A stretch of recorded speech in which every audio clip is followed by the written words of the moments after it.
नमस्ते दोस्तों। आज सुनिए मालती जोशी जी की कहानियों की श्रृंखला में उनकी कहानी बेटियां। मालती जी के लेखन को सभी बहुत पसंद करते हैं, तो शुरू करते हैं आज की कहानी। ऊपर आकर देखा तो मेरा अंदाज एकदम सही था। श्रीमान फूफा जी सोफे में धंसे हुए थे और माँ तिपाई पर बैठकर उनसे बातें कर रही थीं। माँ पर बड़ा गुस्सा आया। तिपाई क्या कोई बैठने की चीज़ है? कुर्सी पर बैठ जाएंगी तो क्या फूफा जी की बेइज्जती हो जाएगी? पता नहीं कौन से युग में जी रही हैं। उन्हें नमस्ते करके मैं भीतर चली गई। दीदी चाय छान रही थीं। लाओ मुझे दो, मैं ले जाती हूँ। अरे तू हाथ मुँह तो धो ले। पर मैं मानी नहीं, ट्रे लेकर बाहर आई। माँ उठो तो वहाँ कुर्सी पर बैठो, मैंने आदेशात्मक स्वर में कहा। ये दीदी के बस का थोड़े ही था। माँ के उठते ही मैंने ट्रे तिपाई पर रखकर आगे सरका दी और खुद भी एक कुर्सी पर बैठ गई। आजकल कहाँ हो? वहीं निवेदिता में। पेमेंट ठीक ठाक करते हैं? हाँ, प्राइवेट स्कूल के हिसाब से ठीक ही करते हैं। मुझे डर लगा कि अब वे पूछेंगे कितना देते हैं। इस प्रश्न का उत्तर तो मैं गोल ही कर जाती ताकि उन्हें भी पता चले कि ऐसे पूछना अभद्रता है। पर उनका अगला प्रश्न था, सुनीता आजकल क्या कर रही है? बंसल ग्रुप में है, पिछले 7 सालों से वहीं है। वे लोग तो बनिए हैं, काम कसकर लेते होंगे और पेमेंट के नाम पर ठेंगा। इस प्रश्न का मैंने कोई उत्तर नहीं दिया। फिर वे बोले, विनीता वहीं है सर्किल ऑफिस में? जी। अब तो उसके 2 इंक्रीमेंट ड्यू हो गए होंगे, कुल मिलाकर कितना पड़ जाता होगा? माँ मुंह खोलने ही वाली थीं कि मैंने उनका हाथ दबाकर उन्हें चुप कर दिया और खाली कप लेकर भीतर चली आई। दीदी कितनी अच्छी बात है ना कि हम 3 ही बहनें हैं, नहीं तो शायद ये इंटरव्यू कभी ख़त्म ही नहीं होता। बोर हो गई हूँ मैं तो। अरे ये आदमी दूसरी कोई बात ही नहीं करता, दीदी बोली। तुम्हारे आने से पहले यही सब कुछ मुझसे पूछा जा चुका है। तो फिर दोबारा पूछने की क्या तुक थी? कहीं इनकी पोस्टिंग इनकम टैक्स में तो नहीं हो गई? क्या पता, पर उन्हें सबकी सैलरी में बड़ा इंटरेस्ट है। माँ से भी पेंशन का हिसाब ले चुके हैं। छोटी अगर इनके सामने आ गई तो फिर वही सिलसिला शुरू हो जाएगा। हम दोनों ने तो इन्हें झेल भी लिया, पर उसमें इतना पेशेंस भी नहीं है, कुछ भी बोल देगी। मैं थोड़ा बाहर ही बैठती हूँ, माँ को भी उनके साथ अकेले छोड़ना खतरे से खाली नहीं है। एहतियात के तौर पर मैं पुनः बाहर आके बैठ गई। स्कूल में 5 घंटे मगजमारी करने के बाद घर आकर थोड़ी देर लेटने का मन होता है। ईश्वर से मना रही थी कि ये बोर प्राणी जल्दी से विदा ले ले, पर वे थे कि जाने का नाम ही नहीं ले रहे थे। सोचा होगा अब आए हैं तो तीसरी से भी मिलकर ही जाएंगे। विनीता रोज की तरह 6:15 बजे लौटी। घर में अनचाहे मेहमान को देखकर वो भी थोड़ी बोर ही हो गई, पर नमस्ते तो करनी ही थी। उन्होंने छूटते ही प्रश्नों की बौछार कर दी। और सुनाओ कैसा चल रहा है? जी ठीक है। आजकल तुम्हारे सीई कौन हैं? अग्रवाल, RK अग्रवाल। दफ्तर तो शायद तुम्हारा MP नगर में है ना? जी। फिर लंच के लिए न्यू मार्केट तक क्यों आती हो? MP नगर तो होटलों से भरा पड़ा है। विनीता का चेहरा एकदम फक हो गया। फिर धीरे धीरे वो तमतमाने लगा। मैंने एकदम कहा, छोटी दीदी कब से चाय लेकर बैठी हैं, जल्दी से जाकर लो नहीं तो ठंडी हो जाएगी। उसे तो खिसकने का बहाना ही चाहिए था, वो तुरंत भीतर चली गई। अब फूफा जी माँ से मुखातिब हुए। आज दोपहर को एक छोकरे के साथ होटल में खाना खा रही थी। मैंने सोचा आपको आगाह कर दूं, कल को कुछ ऊंच नीच ना हो जाए। मुझे तो जैसे आग लग गई। माँ भीतर की ओर मुंह करके विनीता को तलब करने जा ही रही थीं कि मैं फुफकार कर उठ खड़ी हुई। फूफा जी आप तो वल्लभ भवन में हैं ना? फिर लंच के लिए रोज़ पहाड़ी उतरकर न्यू मार्केट तक आते हैं? वे एकदम सकपका गए, फिर तुरंत संभल कर बोले, रोज़ कौन आता है अनीता, दोस्त लोग इसरार करते हैं तो कभी कभार मानना भी पड़ता है। तो यही आप विनीता के लिए क्यों नहीं सोचते? लड़की नौकरी कर रही है, ऑफिस में कभी किसी को ट्रीट देनी भी पड़ती है, कभी किसी से लेनी भी होती है। तो अब ये पिद्दी सी लड़की भाई साहब की बराबरी करेगी? माँ झल्लाई। देखिए मैंने तो अपना समझकर आपको सावधान कर दिया, आगे आपकी मर्जी। नहीं फूफा जी, आपने अपना समझा होता तो वहीं रुककर उससे बात करते, लड़के का पता ठिकाना पूछते। वो तो आपने किया नहीं, शिकायत करने यहाँ दौड़े चले आए। आपको ये शोभा नहीं देता। चुप कर लड़की, माँ गुर्राई। पर मैं चुप नहीं हुई। कहा, फूफा जी पापा की तरह ही खाकर आप जो गए हैं तो उसके बाद आज दर्शन दिए हैं। इस बीच आप लोगों ने कभी ये भी जानने की कोशिश नहीं की कि हम लोग कैसे जी रहे हैं, अपने लोग क्या ऐसे होते हैं? वे एकदम उठ खड़े हुए। चलता हूँ भाभी जी, मैं नहीं जानता था कि आपकी बेटियों के पर निकल आए हैं, उन्होंने कहा और दंदनाते हुए सीढ़ियाँ उतर गए। उनके जाते ही माँ मुझ पर फट पड़ी। 2 मिनट चुप नहीं रह सकती थी तुम? हर बात का जवाब देना क्या जरूरी है? अब वे पूरी बिरादरी में जाकर मेरे नाम के कसीदे पढ़ेंगे कि लड़कियों को क्या अच्छे संस्कार दिए हैं। मुझे बोलने का शौक नहीं है माँ, पर तुम्हारी वजह से बोलना पड़ता है। तुम ही अगर अपने बच्चों का पक्ष लेती, उनकी गलतियों को छुपा लेती, तो क्या परेशानी थी? पर नहीं, तुम तो उल्टे सबके सामने ही डांटने रपटने लग जाती हो। अभी जो मैंने फूफा जी को खरी खोटी न सुनाई होती तो तुम उन्हीं के सामने छोटी का झोंटा पकड़कर पूछताछ शुरू कर देती। इसी तमाशे की उम्मीद में तो आए थे, पर हाय, बेचारे को निराश लौटना पड़ा। तो तुम क्या समझती हो वे चले गए हैं तो मैं छोटी को बख्श दूंगी? उससे पूछोगी यही ना, तो इत्मीनान से पूछ लेना, वो कहीं भागी तो नहीं जा रही। देखो माँ, लड़कियों से अगर नौकरी करवानी है तो दिल और दिमाग दोनों खुले रखने होंगे। दुनिया जहान की लड़कियां नौकरी करती हैं, क्या सब ऐसे ही रंग बिखेरती हैं? क्या रंग बिखेर दिए उसने? किसी ने कुछ कह दिया और तुम लगी ताल ठोकने? इसी से तो रिश्तेदारों को शह मिलती है। मैंने ये विषय वहीं समाप्त कर देना चाहा था, पर तभी विनीता सामने आकर खड़ी हो गई। हाँ पूछो माँ, क्या पूछना है? वो इस समय काफ़ी सहज लग रही थी। उसका आत्मविश्वास देखकर लग रहा था कि वो संभावित हमले के लिए तैयार होकर आई है। उसकी दिलेरी से माँ चौंकी तो, पर विचलित नहीं हुई। दबंग स्वर में पूछा, होटल किसके साथ गई थी? फूफा जी ने बताया तो था। लड़के का नाम बता। क्या इस शहर में सब लड़कों को तुम जानती हो? वह तुझे होटल लेकर क्यों गया था? अभी अनुदी ने बताया तो था, नौकरी में ये सब चलता ही रहता है। तेरे पापा भी तो उसी दफ्तर में थे, सुपरिंटेंडेंट थे, पर उन्हें तो कभी किसी ने खाने का निमंत्रण नहीं दिया। यह मेरा कसूर तो नहीं है माँ, और तुम अगर जरा जरा सी बात पर यूं पंचायत लेकर बैठ जाओगी तो ठीक नहीं होगा, ये कह देती हूँ। उसने जैसे धमकी ही दे डाली। सुनीता दीदी ने बीच बचाव किया। ये बात नहीं है विनी, तुम इतनी छोटी हो इसी से फिक्र होती है, और तुम्हारा दफ्तर तो घाघ लोगों से भरा पड़ा है। तो यह तब पता नहीं था जब मुझे नौकरी पर भेजा गया था? छोटी तो मैं तब भी थी, शायद आज से भी 3 साल छोटी थी। उसका रुख एकदम आक्रामक हो गया था। नौकरी को लेकर वो बेहद टची हो गई है। सब जानते हैं कि ये नौकरी उस पर जबरन थोपी गई है, और यह जतलाने का एक भी मौका वो हाथ से नहीं जाने देती। नौकरी करने का मतलब ये तो नहीं कि जिस तिस के साथ गुलछर्रे उड़ाती फिरो। माँ बदस्तूर जारी थी। अब बस भी करो माँ। विनीता, भगवान के लिए तू ही चुप हो जा। चल कमरे में चलकर आराम करते हैं। आई हूँ तब से यही चकचक मची हुई है। मैं उसे खींचकर कमरे तक ले गई। वो हम बहनों का साझा कमरा था, पर उसने मुझे भीतर आने ही नहीं दिया। एक तरह से परे ढकेल कर दरवाज़ा बंद कर लिया। मैं अपमानित सी बाहर खड़ी रह गई। दीदी रसोई में सब्जी काट रही थी, मैं भी पहुंच गई। लाओ मैं कुछ करवा दूं? क्यों, आज ट्यूशन नहीं जाना है क्या? जाना भी चाहूँ तो कैसे जा सकती हूँ? वो महारानी तो दरवाज़ा बंद करके बैठ गई हैं। आई हूँ तब से मैंने ना मुँह धोया है ना कपड़े बदले हैं। ऐसी भूतनी सी कैसे चली जाऊँ? आज ना जाओ तो अच्छा है। क्यों? माँ को एक तुम ही काबू कर सकती हो, मुझे तो घास नहीं डालती, तुमसे ही डरती हैं। आज तुम ना होती तो अच्छा तमाशा हो जाता। तमाशा वैसे भी कौन सा कम हुआ है, आज तो हमने झुग्गी झोपड़ी वालों को भी मात कर दिया, मैंने कनस्तर से आटा निकालते हुए कहा। अरे रहने दे, दीदी परात खींचने लगी। तो मैं यहाँ बैठकर क्या करूँगी? तुम्हारा मुंह देखूँगी? वही देखने लायक होता तो क्या बात थी, दीदी ने उनसास भरकर कहा। अपने सामान्य रंग रूप को लेकर बेचारी बड़ी कुंठित रहती हैं। उनकी यही व्यथा उन शब्दों में प्रकट हो रही थी। विषय बदलने की गरज से मैंने कहा, और माताराम कहाँ हैं? गैलरी में बैठी चौधरी आंटी की प्रतीक्षा कर रही हैं, प्रवचन में जाना है ना। बेचारी चौधरी आंटी, वो इनकी तरह फुर्सत में थोड़े ही हैं। बेचारी घर भर को खाना खिलाएंगी तब बाहर निकलेंगी। यहाँ तो फुर्सत ही फुर्सत है। अच्छा दीदी, अगर हमारे यहाँ 3 बहनें नहीं होती, सब भाई ही होते, तो माँ क्या करती? उन्हें भी रसोई में जोत देती। तुम्हारा दिमाग भी कभी कभी खूब दौड़ता है। दीदी मेरी बात पर हंस रही थी, पर मैंने कोई गलत नहीं कहा था। पापा की मृत्यु के बाद से माँ ने किचन में पाँव नहीं दिया था। कहती थी अब किसके लिए बनाऊं, जैसे हम लोगों का कोई वजूद ही ना हो। हमेशा अपने दुख को लेकर बिसूरती रहती हैं। कभी यह नहीं सोचा कि केवल उन्हीं पर वज्रपात नहीं हुआ है, उनकी बेटियां भी अनाथ हो गई हैं। उनका रुख देखकर हम लोगों ने आपस में काम बांट लिया था। दीदी सुबह 9 बजे से 2 बजे तक काम पर जाती थीं। मेरा स्कूल 12 से 5 तक था।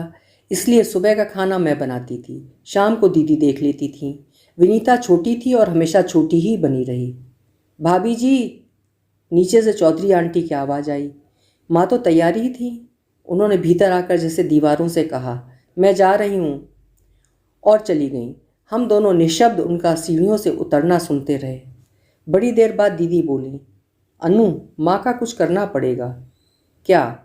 देखो ना, इतना पूजा पाठ करती हैं, व्रत उपवास करती हैं, सत्संग में जाती हैं, पर उनके स्वभाव में कोई परिवर्तन नहीं आता, बल्कि और भी बदतर होता जा रहा है। दीदी ठीक कह रही थी। पापा की मृत्यु के बाद से माँ बहुत ही चिड़चिड़ी हो गई थी। पता नहीं कैसी असुरक्षा की भावना उनके मन में घर कर गई थी कि वे हर किसी को संदेह की दृष्टि से देखने लगी थी। मेरी तो उनसे हमेशा झड़प हो जाती है। दीदी बेचारी बहुत शांत और सहनशील हैं, पर मैं बहुत मुंहफट हूँ। किसी की गलत बात को मैं सह ही नहीं सकती। विनीता को इतने दिनों तक हम लोग छोटी सी मासूम सी गुड़िया समझते थे, पर जब से नौकरी करने लगी है वह मेरे भी कान काटने लगी है। माँ चली गई तो दीदी ने कहा, अनु, एक बार दरवाज़ा खटखटा कर देख लो, मुझे डर लग रहा है। तुम क्या सोचती हो, पंखे से लटक जाएगी? चुप कर, जो मुंह में आया बोल देती हो। फिर डर किस बात का लग रहा है? मैंने छेड़ा। दीदी जेब गई। यही डर लग रहा है रे, आजकल रोज़ तो किससे सुनती हूँ। फिर भी तुम्हें डरने की ज़रूरत नहीं है। आत्महत्या वे करते हैं जिनके सपने टूट जाते हैं। विनी ने तो अभी सपने देखना शुरू किया है। मेरा अनुमान एकदम सही था। करीब 8:30 बजे वो बाहर निकली और रोज़ की तरह लड़िया कर बोली, दीदी, खाने का क्या डील डॉल है? बहुत भूख लग रही है। खाना तो लाडो कब से तैयार है। मैंने कहा, हम तो बस तुम्हारे कोप भवन के खुलने की प्रतीक्षा कर रहे थे। रोज़ की तरह तीनों खाने की मेज़ पर बैठी। माँ ने रात का खाना करीब करीब छोड़ ही दिया था। फिर भी विनीता ने पूछ ही लिया, माताश्री का आज क्या फिर उपवास है? उपवास भी है और उन्हें प्रवचन में भी जाना था। उनसे कहो यार कि मज़े से दोनों वक्त खाएं पिएं और खुश रहें। जियो और जीने दो। भूखी रहती हैं तो दिमाग में गर्मी चढ़ जाती है, सारा घर परेशान होता है। उसके इस कथन पर हमने कोई प्रतिक्रिया व्यक्त नहीं की और चुपचाप खाना शुरू कर दिया। दीदी मुझे बार बार इशारा कर रही थी कि मैं उस लड़के के बारे में पूछूं। उनकी अपनी हिम्मत नहीं पड़ रही थी।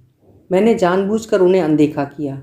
मैं खाने का बदमज़ा नहीं करना चाहती थी। हम लोग रोज़ की तरह कैसेटों की, सिनेमा की, क्रिकेट की बातें करते रहे। भोजन सानंद संपन्न हो गया।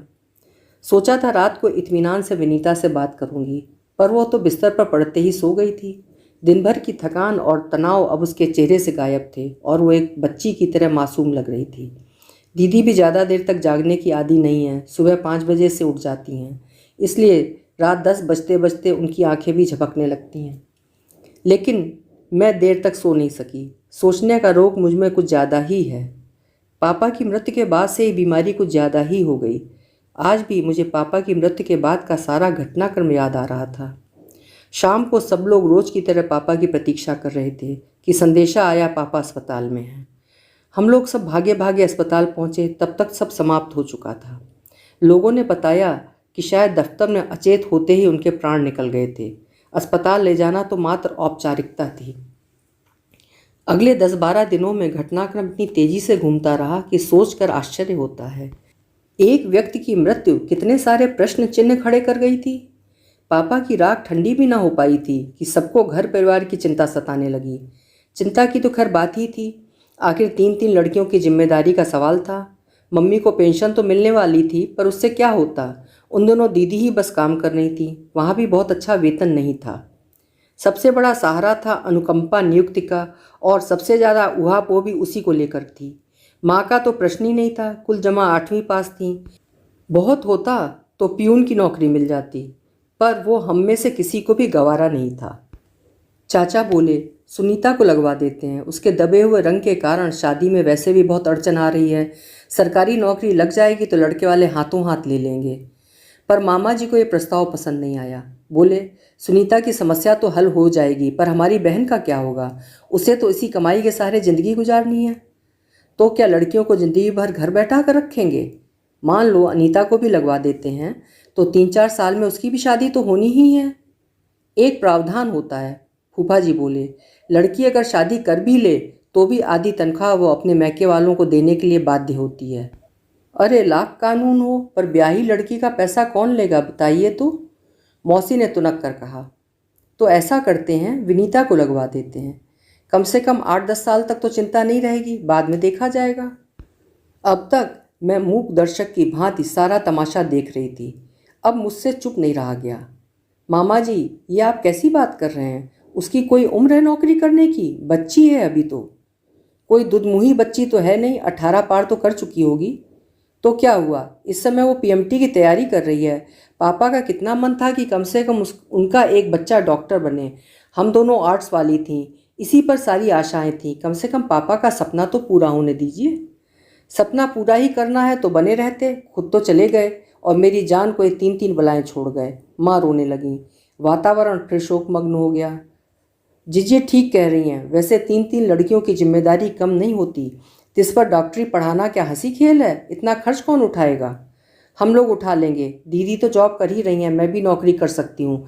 आप पापा के स्थान पर मुझे लगवा दीजिए। और कल को शादी करके चली जाओगी तब?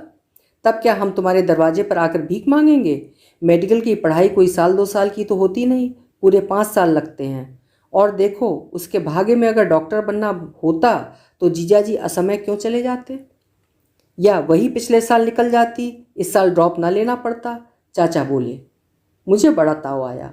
कहा, चाचा जी, पीएमटी इतनी आसान नहीं है। बहुत ही जहीन या भाग्यवान होते होंगे जो पहली बार में निकल जाते हैं। अधिकांश लोग तो 2-2, 3-3 कोशिश करते ही हैं। वैसे ही अच्छा ही हुआ जो वो पिछले साल रह गई, नहीं तो झक मार कर कोर्स तो पूरा करवाना ही पड़ता। चाचा ऐसे बोल रहे थे जैसे फीस उन्हें ही भरनी थी। मामा जी, आप लोग चाहो तो मुझसे लिखवा लो। विनी की पढ़ाई पूरे होने तक मैं शादी नहीं करूँगी। फिर तो ठीक है। और कर भी लोगी तो क्या हम तुम पर दावा ठोक देंगे? फूफा जी बोले। अनीता, तुम तो पीएचडी कर रही हो, तुम्हें तो किसी भी कॉलेज में तुरंत जॉब मिल जाएगा। यहाँ क्लर्की में अपनी डिग्री क्यों बर्बाद करती हो? ये नौकरी विनीता को करने दो, उसकी ज़िंदगी बन जाएगी। अरे बीए एमए घूमते रहते हैं, उन्हें सरकारी नौकरी नहीं मिलती। तुम तो समझ लो कि विनीता बड़ी भाग्यवान है जो बैठे बैठाए सरकारी नौकरी मिल रही है। नहीं तो आजकल हायर सेकेंडरी को पूछता कौन है?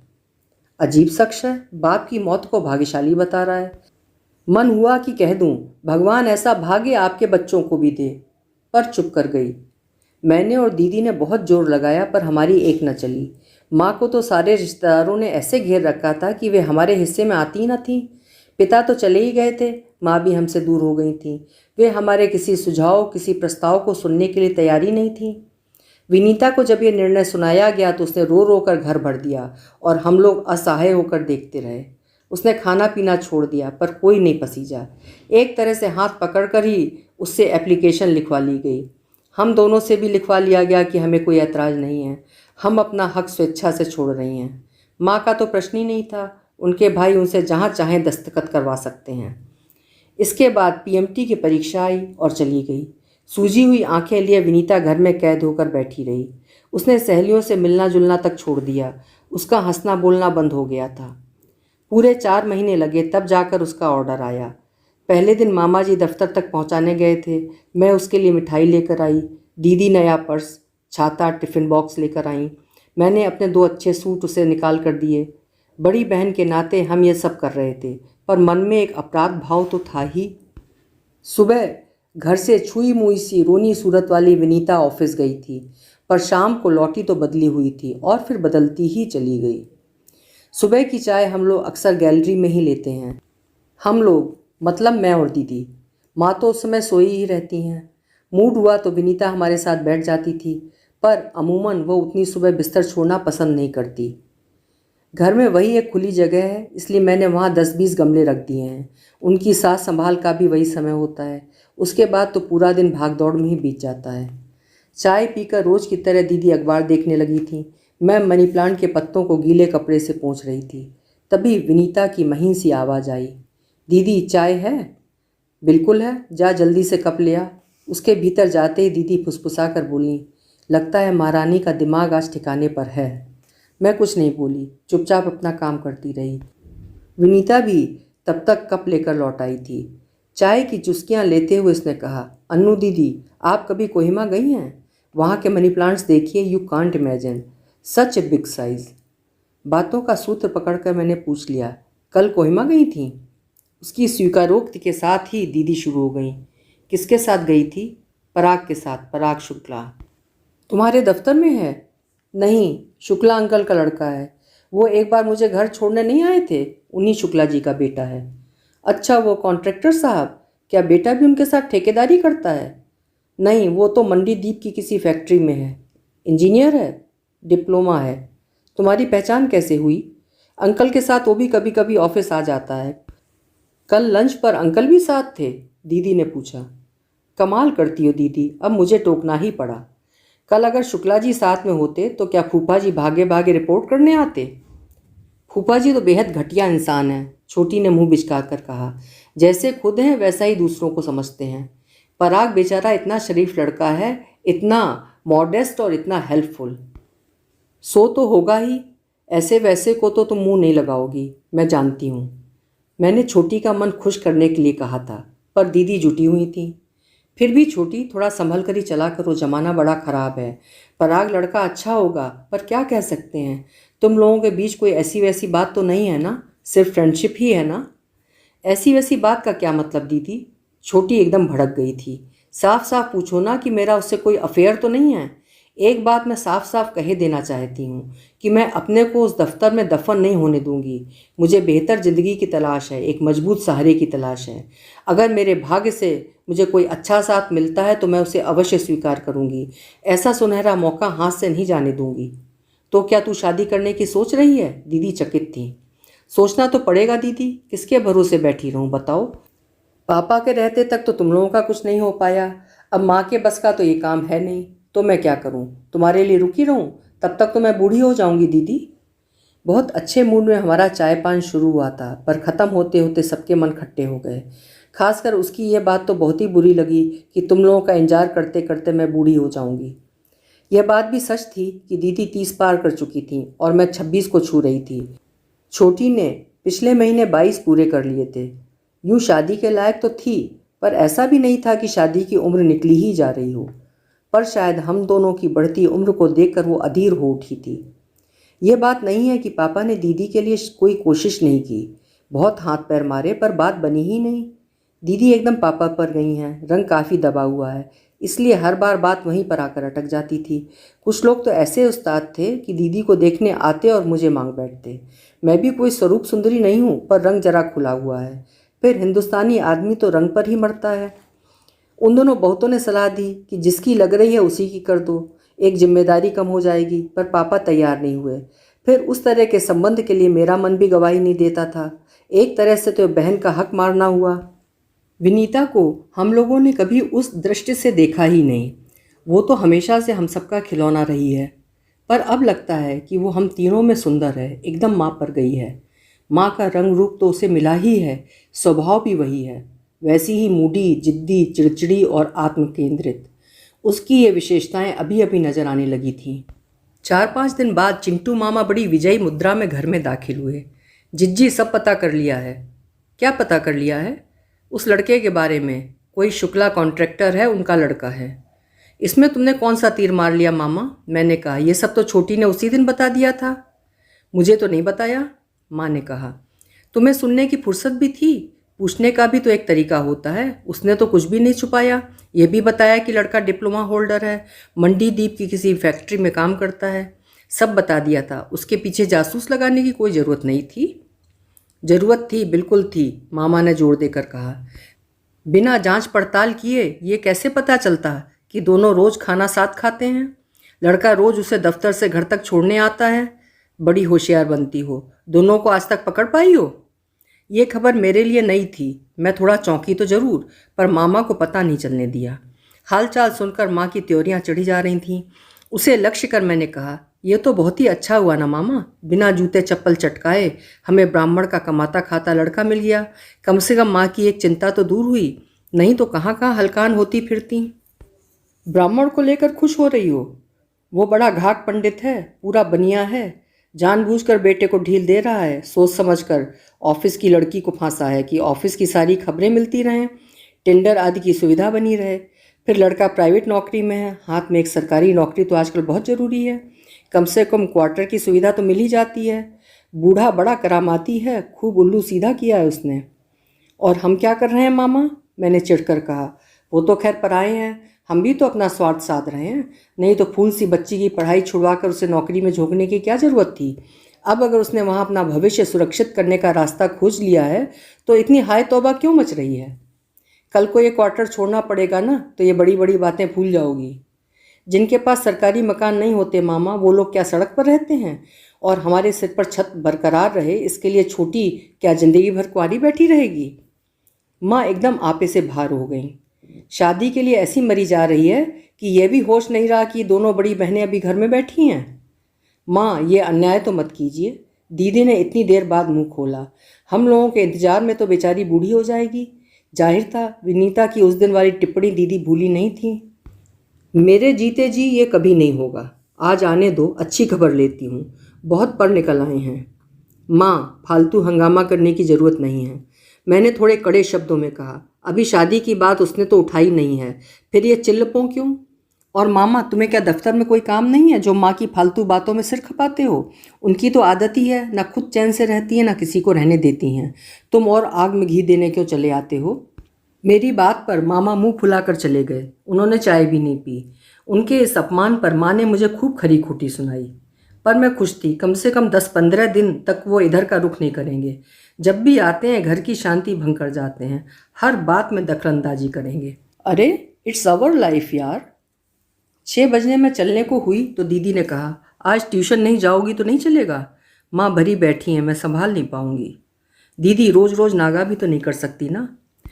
तो मैं सब्जी लेने निकल जाती हूँ, ताकि वो सीधे आकर शेर के मुंह में समा जाए। ये तो कायरता है दीदी। तुम इतनी कमज़ोर और डरपोक क्यों हो दीदी? कभी तो दृढ़ता से काम लो। ये तुम्हारे दब्बूपन का नतीजा है जो विनीता आज भुगत रही है। क्यों, क्या किया है मैंने? उस दिन तुम अगर तनकर खड़ी हो जाती और कहती कि पापा की नौकरी पर पहला हक मेरा है, तो किसी की मजाल नहीं थी जो विरोध करता। पर तुमने तो चुपचाप फॉर्म पे दस्तखत कर दिए, अपना हक छोड़ दिया। दस्तखत तो तुमने भी किए थे। हाँ, वो भूल तो मैंने भी की थी। मुझे लोगों ने सब्ज बाग दिखाए थे और मुझे विश्वास था कि पीएचडी होते ही मुझे कॉलेज में नौकरी मिल जाएगी। सब अरमान धरे रह गए। और मेरी क्या समस्या थी बताऊं? सब लोग उस नौकरी को मेरी शादी से जोड़कर देख रहे थे। मुझे लगा कि मैं जिद करूंगी तो सब यही समझेंगे कि मैं शादी के लिए मरी जा रही हूँ, और मुझे ऐसी शादी मंजूर नहीं थी जिसका आधार मेरी नौकरी हो। हम लोगों की बेवकूफ़ी के कारण उस लड़की का जीवन चौपट हो गया दीदी। अब हमें उस अन्याय का परिमार्जन करना होगा। सही गलत वो जो भी कर रही है उसमें उसका साथ देना होगा। कम से कम माँ के कोप से तो उसे बचाना ही है। दीदी को खूब अच्छे से पट्टी पढ़ाकर मैं ट्यूशन चली गई, पर वहाँ ज़्यादा देर बैठ ना सकी। सिर दर्द का बहाना बनाकर जल्दी ही उठाई। जैसी कि संभावना थी, घर में युद्ध छिड़ चुका था। माँ बरस रही थीं, छोटी उनके सामने तनकर खड़ी थी। दीदी सहमी सी किचन के दरवाजे में खड़ी थी। मुझे देखते ही उनकी जान में जान आई। माँ गरज रही थी, दोबारा फिर कभी तुझे उसके साथ देखा तो टांगे तोड़ कर रख दूंगी। अच्छा तो है, फिर मैं आराम से घर बैठ जाऊंगी, दफ्तर से हमेशा के लिए छुट्टी ले लूंगी। उसके इस लापरवाह रुख से माँ और भड़क गई। नौकरी की धौंस दिखाती है। तू क्या सोचती है, तू घर बैठ जाएगी तो हमारे यहाँ चूल्हा नहीं जलेगा? जब इतना हौसला था तो मेरी पढ़ाई क्यों छुड़वा दी? पढ़ाई ना छुड़वाती तो जैसे तू डॉक्टर बनी जाती। ना बनती डॉक्टर तो ना सही, कॉलेज जाकर कोई डिग्री तो ले लेती। जिंदगी भर हायर सेकेंडरी का ठप्पा लेकर तो ना घूमती। सुन लो इसकी बात, क्या पूरी ज़िंदगी निकल गई है? लड़कियां क्या प्राइवेट परीक्षा नहीं देती? देती होंगी, मुझे नहीं देनी है। और अपने भाई से कह देना मेरे दफ्तर के आसपास ना मंडराया करे। मैंने इशारा भी कर दिया तो ठुकाई हो जाएगी। छोटी ने जैसे जंग का ऐलान कर दिया था। फिर तो ये गर्जन तर्जन रोज की दिनचर्या का अंग बन गया। माँ घड़ी लेकर बैठी रहती और मिनट मिनट का हिसाब मांगती। माँ के जासूस भी मुस्तैदी से विनीता की हर गतिविधि का ब्यौरा देते रहते, जिससे माँ और भड़क उठती थी। पर विनीता भी अब ढीठ हो गई थी और ईंट का जवाब पत्थर से देने लगी थी। कई बार समझाया भी कि माँ, ये रोज रोज की किचकिच अच्छी नहीं लगती। अनुशासन अपनी जगह है, पर रस्सी को इतना मत तानो कि टूट ही जाए। उसका खून गर्म है, कल को कुछ उल्टा सीधा कर बैठी तो हम कहीं मुंह दिखाने लायक नहीं रह जाएंगे। पर माँ पर तो जैसे भूत चढ़ा हुआ था। छोटी की नौकरी उनके सुरक्षित भविष्य की गारंटी थी। वो उनके बुढ़ापे का सहारा थी। उसी को डांवाडोल होते देख वे पागल हो उठी थीं। फिर जिसका डर था वही हुआ। एक शाम वो दफ्तर से घर नहीं ही लौटी। इन दिनों वो अक्सर देर से लौटती थी, इसलिए हमने 7 बजे तक किसी तरह सब्र किया। इस बीच जैसे तैसे समय बीत रहा था। माँ का पारा और हमारी दुखदुखी बढ़ती जा रही थी।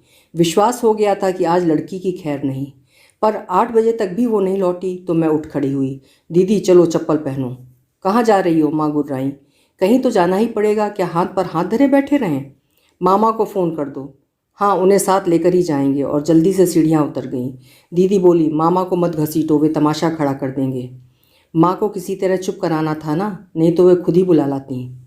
घर से निकलकर हम लोग सीधे अय्यर साहब के पास गए। वे पापा के कलीग थे और अच्छे दोस्त भी। हमें देखकर बहुत खुश हुए। आज अंकल को कैसे याद किया? याद तो बहुत करते हैं अंकल, पर हमारी इतना बिजी शेड्यूल है कि कहीं आने जाने का समय ही नहीं मिलता। आज कोई खास काम? खास ही समझिए, मैंने बड़े सहज भाव से कहा। आपके यहाँ एक शुक्ला कॉन्ट्रैक्टर है, उन्हें पहचानते हैं? वे बड़े भेद भरे ढंग से मुस्कुराए। विनीता के बारे में बात करना है?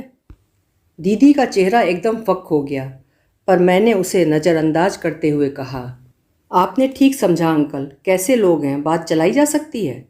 बिल्कुल, अच्छा फैमिली है, लड़का भी अच्छा है।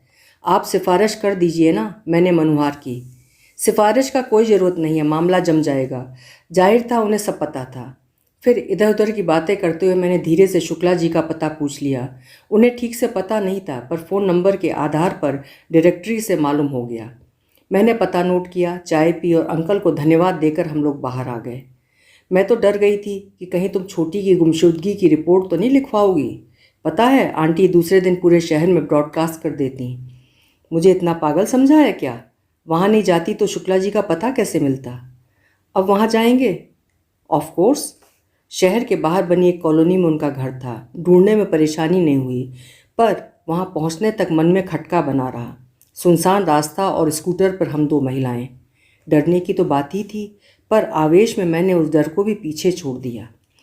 शुक्ला जी का पूरा परिवार हॉल में बैठकर टीवी देख रहा था। हमें देखकर वे बुरी तरह चौंक पड़े। विनीता का चेहरा तो एकदम सफ़ेद पड़ गया और वो तुरंत उठकर भीतर चली गई। हमें किसी ने अंदर आने के लिए नहीं कहा, फिर भी मैंने आगे बढ़कर अपना परिचय दिया। आपने शायद हमें पहचाना नहीं, हम लोग विनीता की बहनें हैं। मैं अनीता और ये बड़ी दीदी सुनीता। हाँ, याद आया, एक दिन घर पर आया था तो आप लोगों से मुलाकात हुई थी। शुक्ला जी बोले। भाभी जी कैसी हैं? इस समय तो बहुत ही टेंशन में है, मैंने हंसकर कहा। और फिर प्रस्तावना में समय बर्बाद न करते हुए कहा, हम लोग विनीता को लेने आए हैं। वे कुछ देर तक माकूल जवाब सोचते रहे। फिर उन्होंने आवाज़ दी, पराग, जरा विनीता को लेकर बाहर आओ। पर पराग नामक वो सुदर्शन युवक अकेला ही बाहर आया और बोला, पापा, विनीता कह रही है कि अब वो उस नरक में लौट कर नहीं जाएगी। तो कहाँ रहेगी? मैंने पूछा। यहीं, इसी घर में। किस रिश्ते से? घर की बहू की हैसियत से, उसने दृढ़ता से कहा। परसों हम लोग शादी कर रहे हैं। मैंने शुक्ला जी की ओर देखा। अब तक वे काफ़ी संभल चुके थे। बोले, देखिए, बच्चे जिद पर थे, कल को कोई ऊंच नीच हो जाती। मैंने सोचा इससे अच्छा है कि विधिवत शादी कर दी जाए। मैंने पराग की माँ को भी यही समझाया। बच्चों की खुशी में ही हमारी खुशी है। थैंक यू अंकल, मैंने उठते हुए कहा। आपका हाथ इन दोनों के सिर पर है, अब हमें कोई चिंता नहीं है। विदा लेकर हम दोनों बाहर आ गईं। बाहर आते दीदी बोली, ये क्या बात हुई, इतनी दूर आए और खाली हाथ जा रहे हैं? खाली हाथ क्यों दीदी? हमने लड़का देखा, लड़के का घर बार देखा, लड़के के बाप का रुख देखा, क्या ये कम है? तो अब क्या करने का इरादा है? यही तो मैं तुमसे पूछ रही हूँ, अब तुम्हारा क्या विचार है? ये हमारी परीक्षा की घड़ी है, बड़ी सूझबूझ से काम लेना होगा। हमने अपनी गुड़िया सी बहन के साथ बहुत अन्याय किया है। ये उसके परिमार्जन का अवसर है। जीवन के इस महत्वपूर्ण मोड़ पर हम दोनों को उसके साथ रहना है। उसकी खुशी को हमें यादगार बनाना है। और माँ से हम लड़ जाएंगे। फ़िलहाल उन्हें कुछ बताने की ज़रूरत नहीं है। यही कह देना कि दफ्तर में बहुत देर हो गई थी, तुम्हारे डर के मारे वो अपर्णा मौसी के यहाँ रुक गई है। तुम कहोगी तो माँ विश्वास कर लेंगी। पता नहीं माँ ने हमारी बात का विश्वास किया या नहीं। उसकी चिंता करने की हमें फुर्सत ही नहीं थी। समय इतना कम था और सामने इतने सारे काम थे। कमरे का दरवाज़ा बंद करके पूरी रात हम दोनों प्लानिंग करती रहीं, बजट बनाती रहीं, कार्ड का मजमून तैयार करती रहीं। सुबह सबसे पहले हमने एक एक एप्लीकेशन ठोकी और घर से निकल ली। माँ से यही कहा कि छोटी को लेने जा रही हैं, तुम्हारे डर के मारे वो अकेले नहीं आएगी। बाहर निकल हम दोनों ने 5-7 होटलों का मुआयना किया और एक हॉल बुक कर लिया। वहीं पर 150 लोगों के लिए भोजन का भी ऑर्डर दे दिया। एक बार होटल तय होने के बाद ही निमंत्रण पत्र छपने के लिए दिए जा सके। एक पंडित जी को पकड़ा पूजा सामग्री की व्यवस्था भी उन्हीं को पूरी तरह सौंप दी। हॉल फूल का ऑर्डर दे दिया। बैंड बाजे का जुगाड़ हमारे बस का नहीं था। हमने एक ऑर्केस्ट्रा पार्टी बुक कर दी। फिर छोटी के लिए बनारसी साड़ी और दूल्हे मियाँ के लिए रेशमी कुर्ता और धोती जामा खरीदा। इतना करते करते हमारी बैंक बिल्कुल खाली हो गई। दीदी को कार्ड के लिए भेजकर मैं अगले प्रबंध के लिए घर आ गई। देखा कि वहाँ पूरा कुनबा मौजूद है। माँ के इंटेलिजेंट ब्यूरो की दाद देनी पड़ी। ये लोग जरा भी गाफिल नहीं थे। मैंने चेहरे पर जरा भी शिकन नहीं आने दी। हंसते हुए कहा, कितना अच्छा हुआ जो आप सब लोग यहीं मिल गए। मैं यहीं पर आप सबको विनीता की शादी का निमंत्रण दे रही हूँ। कार्ड अभी आ ही रहे हैं। मैं जबानी बतला दूँ, कल शाम 7 बजे हिंडोला महल में। सबके सब अवाक, सब मेरा मुंह देख रहे थे। माँ की आंखों से तो अंगार बरस रहे थे। लग रहा था जैसे अभी मेरे बाल पकड़कर मुझे झिझोड़ डालेंगी। बड़ी देर बाद फूफा जी बोले, यहाँ तो सब मिलीभगत है, नाहक हमें परेशान किया, एक दिन की छुट्टी बर्बाद हो गई। क्या बात करते हैं फूफा जी, लड़की की शादी में आप 2 दिन की छुट्टी भी नहीं लेंगे? जानते तो हैं कि इस घर में कोई पुरुष प्राणी नहीं है, आप ही लोगों पर सारा दारोमदार है। शादी ब्याह का मामला है, वो क्या हम औरतों के बस का है? तू तो पुरुषों के भी कान काट रही है, तुझे किसी को क्या ज़रूरत है? चाचा ने ताना मारा। वो तो सब हम अपनी सामर्थ्य और समझ के अनुसार कर ही रहे हैं। फिर भी ऐसा है कि शादी ब्याह में तो सबका सहयोग अपेक्षित होता है। यह कोई शादी है? मामा एकदम फट पड़े। सीधे सीधे अपहरण का मामला है। मैं अभी जाकर FIR दर्ज कराता हूँ। आप भूल रहे हैं मामा कि लड़की बालिग है और सरकारी दफ्तर में नौकरी करती है। आप सुप्रीम कोर्ट तक भी जाएंगे तो हार जाएंगे। नौकरी ना हुई, मुसीबत हो गई। माँ ने माथा ठूंकते हुए कहा, इससे तो अच्छा था कि सुनीता को लगवा देते, कम से कम जगहसाई तो ना होती। हमने तो पहले ही कहा था, श्रेय लेने का कोई मौका चाचा नहीं चूकते हैं। जगहसाई तो अब भी कुछ नहीं हुई अम्मा। अच्छा खाते पीते घर का लड़का है, जाति बिरादरी का है, बिना किसी दान दहेज के शादी हो रही है। इससे अच्छी बात और क्या होगी? पर हाँ, उसकी जगह अगर दीदी की नौकरी लग गई होती तो उसका फूल सा बचपन न छिनता। दीदी की भी जिंदगी बन गई होती, उनमें एक आत्मविश्वास जागता। पर उस समय तो तुम लालच में अंधी हो रही थी। हमसे ज़्यादा तुम्हें गैरों पर भरोसा था। उनकी सलाह तुम्हारे लिए वेद वाक्य थी। तो अब हम गैर हो गए। सुन लो बिन्नू, हम इतनी भी फुर्सत में नहीं है कि सलाह मशवरा देते फिरें। हमें संदेशे भेजकर बुलाया जाता है, तब हम आते हैं। चाचा और मौसी एक साथ बोल उठे। आप लोगों के आने पर हमें ऐतराज़ नहीं है मौसी, पर ये माँ जो है ना, दूसरों की बात पकड़ कर बैठ जाती हैं। हमारी बातों का उन पर असर ही नहीं होता। अब विनीता की बात ही लीजिए। उसे शादी की ऐसी कोई जल्दी नहीं थी, पर माँ ने कोंच कोंच कर उसका जीना हराम कर दिया। इसलिए चिढ़कर आवेश में आकर उसने कदम उठा लिया। अब अगर उसने तय कर ही लिया है तो शादी होकर रहेगी। चाचा, आप कन्यादान करना चाहें तो आपका स्वागत है। मामा, आप भात वात लेकर आना चाहें तो आपका भी स्वागत है। पर प्लीज़ थोड़ा संयम बरतिएगा। हमारी और आपकी इज्जत का ख्याल रखिएगा। ऐसा ना हो कि मजबूरी में मुझे कोई अप्रिय कदम उठाना पड़े। अरे मैं थूकता हूँ ऐसी शादी पर। मैं तो वहाँ झाँकूंगा भी नहीं। मामा तैश में आकर उठकर चले गए। मैंने चैन की सांस ली। मामा का आना उनके ना आने से ज़्यादा दुखदाई था। भाई का यूं अपमानित होकर चला जाना माँ को जरा भी अच्छा नहीं लगा। उनका तमतमाया चेहरा देख मैं समझ गई कि अब ज्वालामुखी फटने ही वाला है। सौभाग्य से तभी दीदी कार्ड लेकर आ पहुंची और वातावरण की कड़वाहट उत्सुकता में बदल गई। निमंत्रण पत्र का मजमून, कागज़, साइज़, छपाई आदि पर चर्चा होने लगी। आदत के अनुसार फूफा जी ने पूछ ही लिया, एक कार्ड 200-250 का तो पड़ा ही होगा। अर्जेंट में कुछ ज़्यादा ही पड़ा है। वहाँ के खाने का रेट क्या है? बाकी दिनों का पता नहीं, अभी तो 125 रुपये प्लेट तय हुआ है। हॉल का किराया अलग से? जी, 8,000 एक शाम के। फूफा जी की आंखें आश्चर्य से फैल गईं। माँ तो एकदम हत्थे से ही उखड़ गई। वाह, जैसे किसी नवाबजादी की शादी हो रही है। कौन देगा ये खर्चा? तुम दोगी और कौन देगा? माँ हो तुम उसकी। मेरे पास फूटी कौड़ी नहीं है कैसे नहीं? पापा हर महीने हम तीनों के नाम कुछ ना कुछ जमा करते थे। वो पैसा किस दिन काम आएगा? पापा की ग्रेच्युटी अभी अनछुई पड़ी है, उसे कब हाथ लगाओगी? और कल को तुम लोगों की शादी होगी तब की तब देखी जाएगी। आप फ़ौरन तैयार होकर मेरे साथ बैंक चलो, वहाँ दुनिया भर की फॉर्मेलिटी करनी पड़ती हैं। चलो जल्दी। माँ नानुकुर करती नहीं तो आखिर मैंने ब्रह्मास्त्र निकाला। कहा, माँ कुछ तो शर्म करो। पिछले 3 साल से वो लड़की तुम्हें कमा कर खिला रही है। उसका कर्ज है तुम पर, इसका तो ख्याल करो। तुमने उससे बहुत कुछ छीना है, कुछ तो भरपाई करो। बेमन से ही सही, माँ को मेरे साथ बैंक आना पड़ा। पैसे निकलवा कर मैंने सीधे सर्राफे का रुख किया। छोटी के लिए एक सेट और दामाद के लिए अंगूठी खरीदी। माँ को बोलने का मौका ही नहीं दिया। फिर 20-25 कार्ड और मिठाई फल फूल लेकर हम लोग शुक्ला जी के यहाँ पहुँचे। हमें दोबारा अपने दरवाजे पर देखकर शुक्ला जी चकरा गए। मैंने सामान मेज पर रखा, उनके हाथों में कार्ड दिया और हाथ जोड़कर कहा, मेरी छोटी बहन की शादी है, आप लोग ज़रूर पधारिएगा। उन्होंने कार्ड पढ़ा और चौंक उठे। उनकी इस अवस्था का लुत्फ़ उठाते हुए मैंने कहा, अंकल आपने जो बड़प्पन दिखाया उसके लिए हम सदा आपके आभारी रहेंगे, पर हमारा भी तो कुछ फ़र्ज़ था। माना कि विनीता के पापा नहीं हैं, पर वो अनाथ नहीं है, उसकी माँ है, बहनें हैं, चाचा ताऊ हैं। उसे ऐसे बिन ब्याहे हम आपके घर कैसे रहने दें?